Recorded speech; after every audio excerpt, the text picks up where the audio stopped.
This is Fox 5 News Morning. How many books your child should read during the break to make sure that they stay sharp for the next school year? How about reading every day?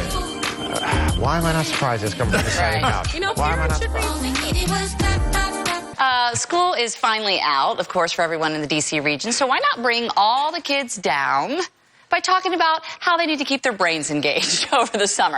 No, listen, kidding aside, it really is important for them to do stuff. I mean, whether you're in preschool or high school. And here's why. Children can lose anywhere from 2 to 3 months worth of learning simply over summer break. That's why we have Dolin in the loft with us this morning. She's the president of Educational Connections Tutoring, and she joins us to talk about, first of all, why this really is so important. Because I know a lot of kids right now are going, come on, didn't we earn a break?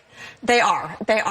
But here's the thing. We know that kids can lose 15% of their progress, so they need to be doing something. The trick is finding that balance, and I do believe that families can find the balance between going overboard, too much, and then doing nothing at all. Did you hear that, Wisdom Martin? Don't go overboard, because he's having his kids, reading and writing every day. And we're not saying that you need to do that, right? You're saying, though, that they do need to practice throughout the summer. Both of those. Yes, for sure. Definitely reading, writing, and some math, too.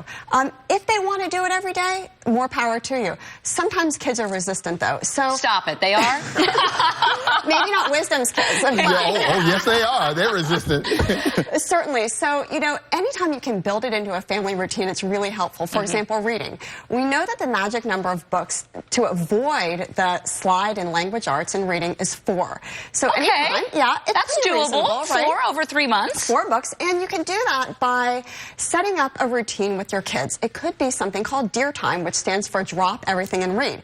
Could be a nightly thing, or maybe even 2 or 3 nights a week, where everybody in the family turns all electronics off, and for a half hour, 45 minutes, everybody's reading a book. You can even pick the same book. I was going to say, I was reading a thing that you had written, and I loved the idea of the family book club, where everybody reads the same book.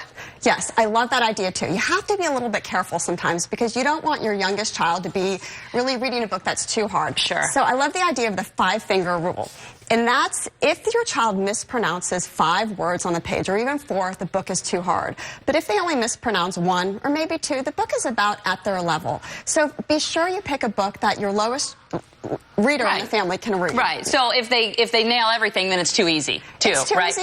But if they love it, let them read it. Okay. So here's the deal. You're going to give us your go-to books that you think should be read this summer and who should be reading them. So what do you got? Okay. So first, I have a book called Wonder.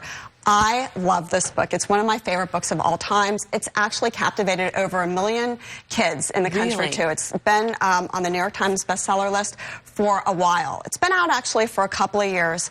I love it for older elementary, middle, and even high school kids are reading it. It's a book about a boy who's born with facial deformities and is homeschooled his whole life until 5th grade. He goes to school, and he has to fit in. And it's a story not only told from his perspective, but from his sister, her boyfriend, other people in the picture. Might be good for middle-aged women, too. Okay, and this one?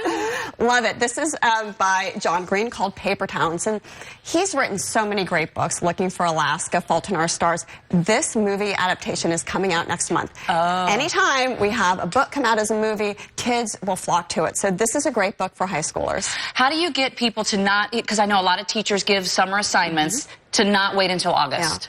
A good thing to do with your kids right about now is to sit down with them and say, all right, let's look at what you have going on, and let's backwards plan. So, for example, if everything is due at the end of August, and let's say your child has an essay to write based on a book he's read, you may want to sit down and ask him, when do you think you might start this? What would be your first chunk, and when do you think you can have that done by?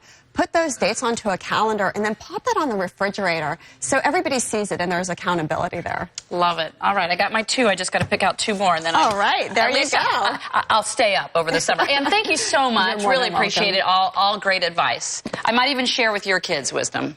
Well, they need about 12 more. Share with me. Yeah. Those are great tips. Thank you. I knew I was right all along. Thank you for making me co-signing with what I've been saying all along. Read. Still ahead at 9.